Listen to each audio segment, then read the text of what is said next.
Alors bienvenue au Festival Animasia pour cette nouvelle année sur le thème de la Corée. Donc on est très heureux de vous accueillir parmi nous. Très content d'être venu. Merci beaucoup pour l'invitation. C'est très sympa d'être venu. C'est avec plaisir. Donc, vous êtes la plume française de plusieurs mangas, dont certains très connus. Vous traduisez entre autres GTO, Fairy Tail.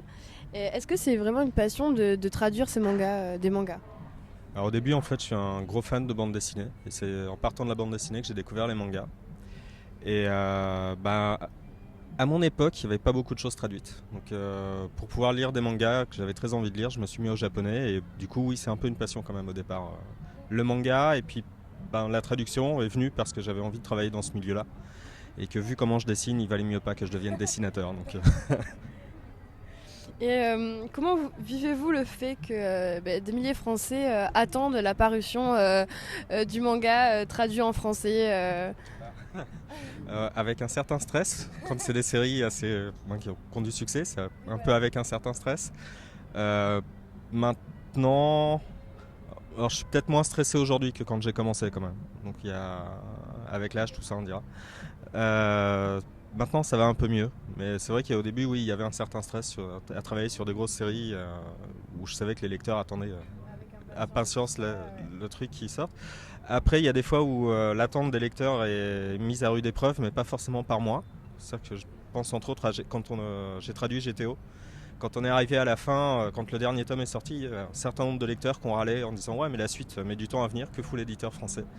Et le problème c'était que l'auteur japonais avait décidé d'arrêter la série, donc on avait un peu de mal à continuer sans lui, quoi.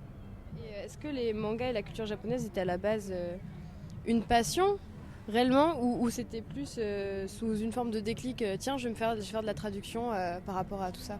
Alors en fait j'avais un intérêt pour le Japon depuis très longtemps, depuis que j'étais tout petit on va dire. Et le déclic s'est fait. Oui, il y a eu un déclic quand même parce que quand j'ai terminé le lycée, c'est là où j'ai découvert les mangas. Et je savais pas trop, comme beaucoup de gens au lycée, je savais pas trop ce que je voulais faire de ma vie, quoi.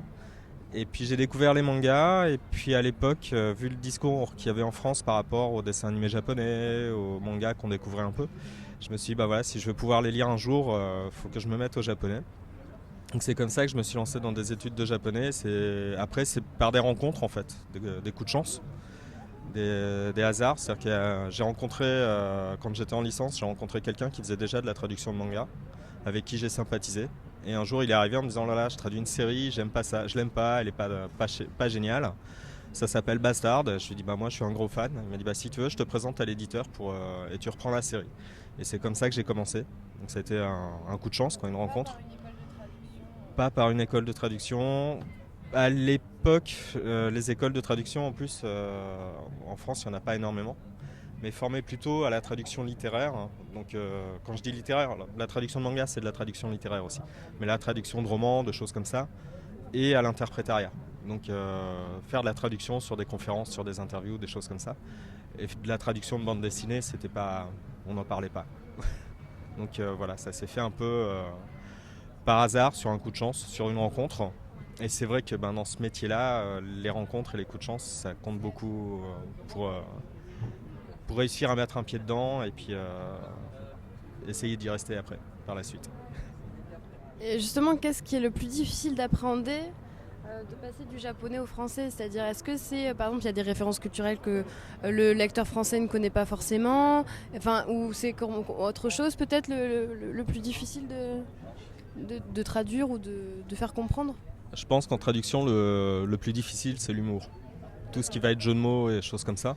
Alors quand c'est un jeu de mots dans le vide, on va dire, c'est-à-dire deux personnages qui discutent et puis il n'y a rien autour, encore c'est facile parce qu'on peut modifier un peu les choses pour essayer de faire rentrer le truc dedans. Après, il y a l'humour illustré, et là ça devient très compliqué. Je pense entre autres, l'exemple que je donne toujours, c'est dans GTO, il y a un moment donné, on lui explique qu'une de ses élèves a été traumatisée. Et elle a subi un trauma. Et en japonais, c'est torauma. Et tora, c'est. Alors, torauma, c'est le traumatisme, mais tora, c'est le tigre, et uma, c'est le cheval. Et Onizuka, lui, il voit un cheval avec une tête de tigre. Et c'est dessiné. Et donc, pour expliquer en français pourquoi il voit cet animal-là quand on lui dit mais elle a subi un trauma quand elle était petite, c'est un peu compliqué, quoi.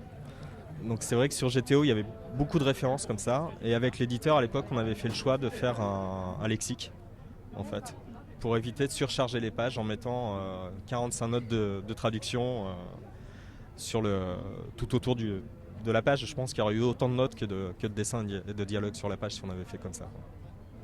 Voilà, c'est assez riche comme manga. Il y a sûrement des choses à côté desquelles on est passé encore. On a essayé d'en voir un maximum, mais il y a sûrement des choses à côté desquelles on est passé. Je sais pas, il faudrait peut-être le retraduire aujourd'hui. Merci beaucoup pour cette interview et à bientôt. Merci à vous. Merci à vous.